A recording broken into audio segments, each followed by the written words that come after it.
네, 이번 주에는 구정 명절이 있어서 멀리 가족을 만나려고 이동하신 분도 계셨을 것이고, 또 가까운데 부모 형제를 만나서 명절을 보내시는 분도 계시죠. 그러나 제가 목회를 하면서 가만히 보면은 이런 명절에 의외로 고생하고 어려움을 겪는 성도들이 많이 있어요. 뭐 때문에 그러겠습니까? 제사상에 절하지 않는 거, 제사 음식 만들지 않으려고 하는 거, 뭐 이런 것들 때문에 문화적 충돌을 일으키는 것이죠. 여러분, 예수님을 제대로 믿고 살려고 하면은 이런 박해를 받게 되어 있습니다. 그러나 우리가 받는 박해는 박해라고 말할 수도 없어요. 사도 바울의 이야기를 좀 해드리겠습니다. 이분은요, 얼마나 엄청난 고통을 당했는지 고린도후서 11장 23절부터 28절을 제가 읽어드릴게요. 내가 수고를 넘치도록 하고 옥에 갇히기도 더 많이 하고 매도 수없이 맞고 여러 번 죽을 뻔하였으니 유대인들에게 40에서 하나 감한매를 5번 맞았으며 3번 태창으로 맞고 1번은 돌로 맞고 3번은 파선하고 일주야를 깊은 바다에서 지냈으며 여러 번 여행하면서 강의 위험과 강도의 위험과 동족의 위험과 이방인의 위험과 시내의 위험과 광야의 위험과 바다의 위험과 거짓 형제 중에 위험을 당하고 또 수고하며 애쓰고 여러 번 차지 못하고 줄이고 목마르고 여러 번 굶고 춥고 헐벗었었노라. 이외의 일은 고사하고 아직도 날마다 내 속에 눌리는 일이 있으니 곧 모든 교회를 위하여 염려하는 것이라. 이렇게 말씀을 하십니다. 예수님을 제대로 믿으려고 하면, 진짜가 되려고 하면은 사탄의 방해는 반드시 일어나는 것입니다. 이 사도 바울의 고난을 통해서 볼 때 우리가 이런 것을 이길 수 있었던 것이 뭐 때문인가, 이걸 생각하셔야 됩니다. 그에게는 예수 그리스도에 대한 분명한 확신이 있었습니다. 이 확신이 그를 이 고통 속에서도 견뎌낼 수 있게 했던 것입니다. 그러면 어떻게 하면 될까요? 디모데후서 3장 14절에 보면요, 너는 배우고 확신한 일에 거하라 이러셨습니다. 배운다는 게 뭐예요? 성경을 배우는 것입니다. 그냥 문자적으로 뭘 성경을 외운다고 하는 것이 아닙니다. 또는 교회만 왔다 갔다 마당만 밟고 다니듯 그렇게 교회 다니는 것으로 통해서 되어지는 일도 아닌 것입니다. 소가 여물을 먹고 그 다음에 눈을 지그시 감고 자꾸 토해내서 또 씹고 또 씹는 이걸 반추라 그러거든요. 영어로는 루모네이트 그러는데요. 이걸 하셔야 됩니다. 우리가 어떻게 하면 될까요? 가장 건강하게 우리의 신앙 성장을 이룰 수 있는 반추, 이게 바로 소만 TV를 자주 듣는 것입니다. 한 번보다는 두 번, 두 번보다는 3번을 들으면서 자꾸 반추해 보는 것입니다. 또는 주일 주보를요, 그냥 한 번 보고 쓰레기통에 버리면 너무 아깝잖아요. 물론 물자적으로도 아깝지만 중요한 것은 그 안에 많은 내용들이 있습니다. 그 내용을 공부하듯이 차근차근 틈틈이 한 주간 동안 공부하면서 자기 신앙의 영적 성장을 이루어야 돼요. 그러면 뭐가 생깁니까? 뭐가 좋을까요? 바로 확신이 생깁니다. 이것이 여러분들을 지켜줄 수가 있습니다. 이제 종말이 되게 되면은 우리가 듣도 보도 못한 대환란의 때가 온다 그러잖아요. 그때 끝까지 견디게 할 수 있는 거, 이게 확신이 있어야 됩니다. 이 확신이 여러분의 인생을 가장 건강하게 빛나게 만들어 줄 것입니다.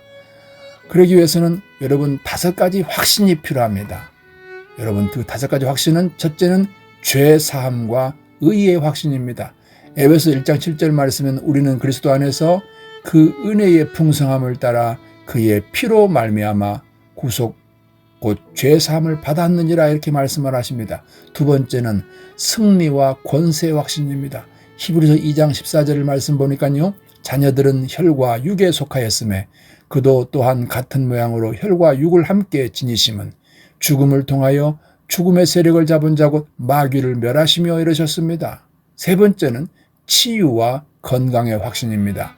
마태복음 8장 17절 말씀 보면은요, 이는 선지자 이사야로 하신 말씀에 우리 연약한 것을 친히 담당하시고 병을 짊어지셨도 담을 이루려 하심이라 이러셨습니다.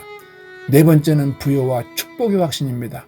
고린도후서 8장 9절에 보니까 우리 주 예수 그리스도의 은혜를 너희가 알거니와 부요하신 자로서 너희를 위하여 가난하게 되심은 그의 가난함으로 말미암아 너희를 부요하게 하려 하심이라 이러셨습니다. 그리고 다섯 번째는요, 영생과 천국 소망의 확신입니다. 디모데후서 1장 10절 말씀 보니까 이제는 우리 구주 그리스도 예수의 나타나심으로 말미암아 나타났으니 저는 사망을 패하시고 복음으로써 생명과 썩지 아니할 것을 드러내신지라 그러셨습니다. 여러분, 이 다섯 가지 확신을 꼭 붙드십시오. 말씀을 찾아가면서 공부를 해보시기 바랍니다. 이 찰스 스펄전은요, 이런 얘기를 했어요. 성경을 어느 곳이든 짜보십시오. 거기서는 피가 나올 것입니다. 구약의 제사 제도에서부터 신약의 복음에 이르기까지 성경은 온통 그리스도의 보혈로 적셔져 있습니다. 구약은 장차 오실 메시아의 희생을 예표하는 짐승의 피가 흐르고 있고요. 신약에서는 단번의 속죄를 위해서 이루신 예수 그리스도의 피가 흐릅니다. 성경 66권은 인류를 구원하기 위한 하나님의 사랑과 그리스도의 희생이라는 하나의 이야기로 흐르고 있는 것입니다. 이렇게 얘기를 했습니다. 우리가 성경을 압축하면 한마디로 무슨 얘기가 될까요? 예수 그리스도로, 이렇게 예수 그리스도, 이렇게 정리될 수가 있는 것입니다. 오늘 우리 교회가 2035 비전을 품고 달려가며 특별히 젊은 교회를 향해 방향을 맞추는 이유가 있습니다. 다음 세대, 즉 자녀 세대 신앙 전수에는요, 반드시 골든타임이 중요하기 때문인 것입니다. 디모데후서 3장 15절 말씀에는 또 어려서부터 성경을 알았나니 성경은 능히 너로 하여금 그리스도 예수 안에 있는 믿음으로 말미암아 구원에 이르는 지혜가 있게 하느니라 그러셨습니다. 디모데가 성경을 어려서부터 알았다는데 그 어려서가 언제입니까? 디모데후서 1장 5절에서는 이렇게 말씀하십니다. 이 믿음은 먼저 네 외조모 로이스와 네 어머니 유니게 속에 있더니 네 속에도 있는 줄을 확신하노라. 언제부터 그랬을까요? 엄마 젖 먹는 때, 가장 어릴 때부터 엄마 품에서부터 이 믿음이 디모데에게 전수됐다는 것입니다. 신앙의 혈통은 어머니를 통해서 흐르는 경우가 대부분입니다. 어머니 젖을 먹고 말을 배우고 그러잖아요. 이 인격의 기초가 6살 이전에 완성된다고 합니다. 가장 많은 시간을 어머니와 보내지 않습니까? 그러므로 어머니에서 신앙이 전승되고 계승돼야 되는 것입니다. 어머니 역할이 그렇게 중요하다는 것이죠. 모세 경우도 그렇습니다. 나일강에서 건져내서 모세 어머니가 유모로 들어가지 않습니까? 그리고 친자식을 유모의 자격으로 6살 때까지 잘 가르쳤을 것입니다.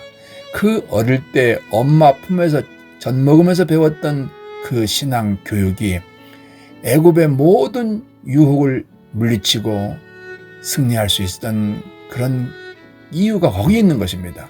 모세가 된 것은 어릴 때 어머니 품에서 받은 신앙 교육 때문이었던 것입니다. 실제로 유대인들은 5살까지 모세 오경을 배운다고 합니다. 7살 때는 열왕기상하, 역대상하를 배운다고 합니다. 11살이 되면 예언서를 배우고요. 그리고 13살이 되면 성인식을 한다고 하는 것입니다. 이와 같은 교육의 결과가 어떻게 나타나요? 이스라엘 민족은 소수민족이지만 세계 경제를 주름잡지 않습니까? 세계 최고의 과학자들이 있지 않습니까? 최고 교수님들이, 전문가들이 있지 않습니까? 그리고 중요한 것은 부자가 많습니다. 그들의 부가 세계적으로 얼마나 대단한지는 여러분 아시죠? 왜 그래요? 바로 하나님의 말씀으로 양육을 받으면 머리가 되고 꼴이 되지 아니하며 남에게 꾸어줄지라도 꾸로 댕기는 사람이 안 된다는 하나님의 말씀, 약속이 있기 때문인 것입니다. 그러므로 어릴 때부터 하나님의 말씀을 배워야 됩니다. 나이가 들면, 노인이 되면요, 잘 받아들이지도 않지만 기억력도 없고 그러다 보니까 정확하게 제대로 복음을 이해하고 믿음에 성장하기가 많이 어렵습니다. 한 살이라도 어렸을 때 하나님의 말씀을 가르치는 것, 이것이 우리 교회가 지금 젊은 교회로 가기 위해서 다음 세대에 집중하는 이유인 것입니다. 이 하나님의 말씀은요, 디모데후서 3장 16절에 보면 모든 성경은 하나님의 감동으로 된 것으로 교훈과 책망과 바르게 함과 의로 교육하기에 유익하다 그랬었습니다. 성경은 세상 책이 아닙니다. 하나님의 말씀의 기록입니다. 세상 도서관에 또는 서점에 수천 수만 권의 책이 있지만 그건 다 사람의 이야기입니다. 또 시간이 지나면 또 다른 책이 계속 나옵니다. 사람의 이야기입니다. 그러나 성경은 6천년이 지난 지금도 하나님 말씀은 변치 않습니다.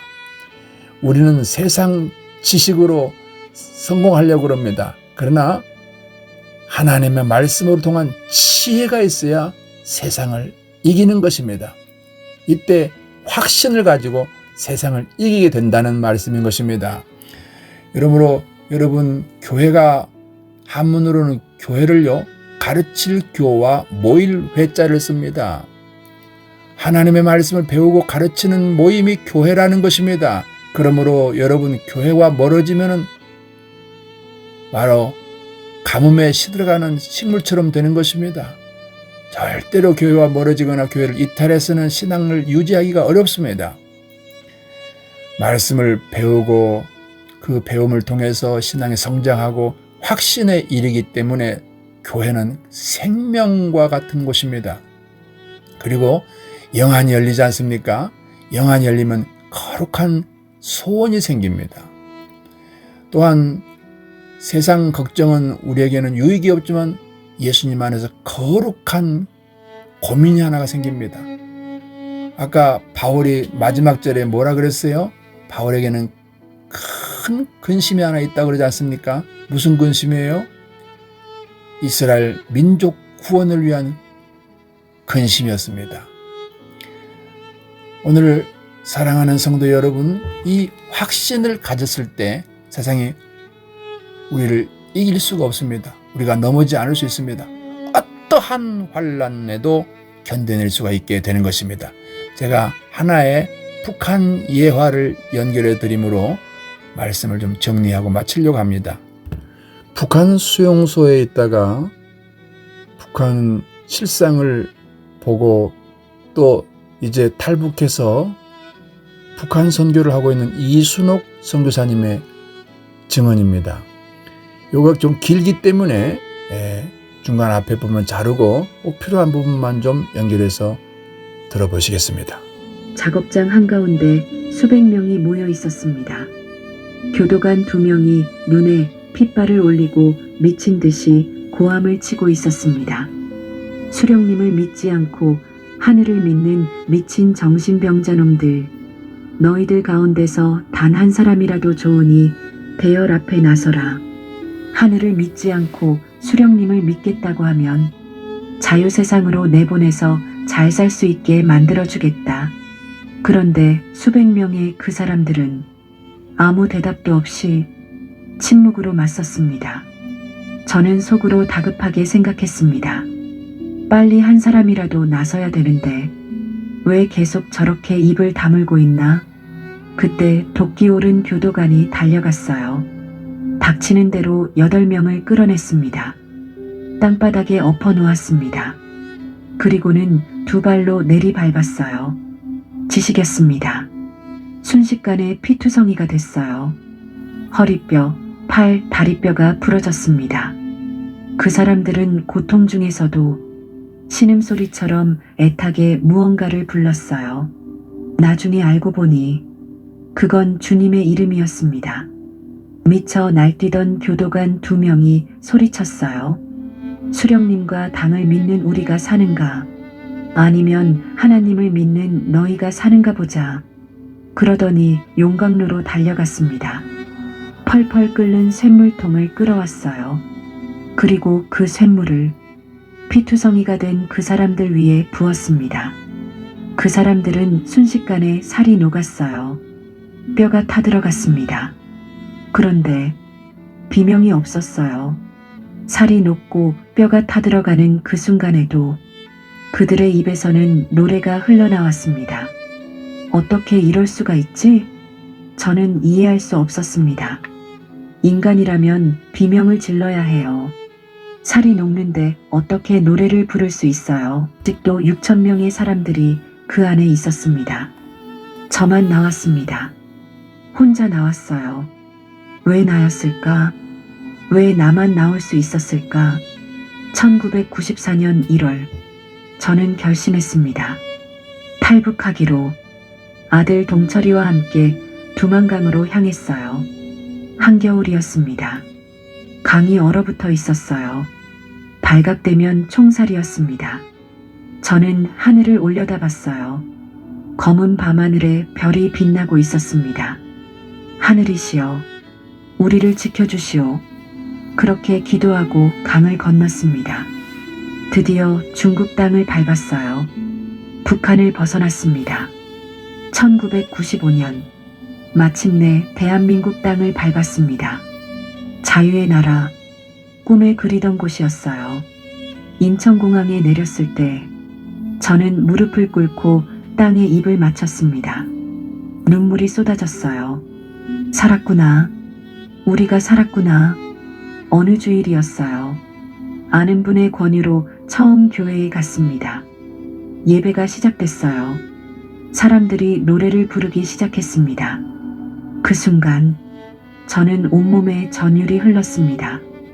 어디선가 들어본 멜로디, 분명히 들어본 적이 있는 노래, 내 주를 가까이 하게 함은 그 멜로디를 듣는 순간 저는 숨이 멎는 것 같았어요. 이 노래였어요. 그 뜨거운 쇳물 앞에서 그들이 죽어가면서 부르던 바로 그 노래. 그제야 저는 깨달았어요. 그들이 죽으면서 부른 노래가 찬송가였구나. 그들이 애타게 불렀던 주님이 예수님이었구나. 그들이 찾던 하늘이 하나님이었구나. 퍼즐이 맞춰지듯 모든 것이 이해되기 시작했습니다. 수용소에서 미친 정신병자라고 불리던 그들은 미친 게 아니었어요. 그들은 하나님을 믿는 사람들이었습니다. 그래서 그렇게 평화로웠구나. 그래서 그렇게 죽을 수 있었구나. 저는 교회 의자에 앉아 펑펑 울었습니다. 여러분, 북한 수용소에서, 죽음의 수용소에서 믿음을 지키고 있는 북한의 기독교인들의 이야기를 잠시 들으셨습니다. 이들이 죽어가면서도 쇳물을 부어서 온몸이 타들어가면서도 신앙을 지킬 수 있는 것은 바로 확신입니다. 오늘 우리에게 이 확신이 있어야 됩니다. 특별히 2035 비전은 이런 교회를 세우기 위해서 10년을 바라보며 기도하는 중에 있습니다. 여러분 개인 기도, 114 기도를 통해서 여러분 개인적으로 신앙에 성장해야 합니다. 그리고 젊은 교회를 이루어야 됩니다. 내 이웃을 예수께로 인도하기 위해서 힘을 다하는 그런 여러분 되시기를 축복합니다.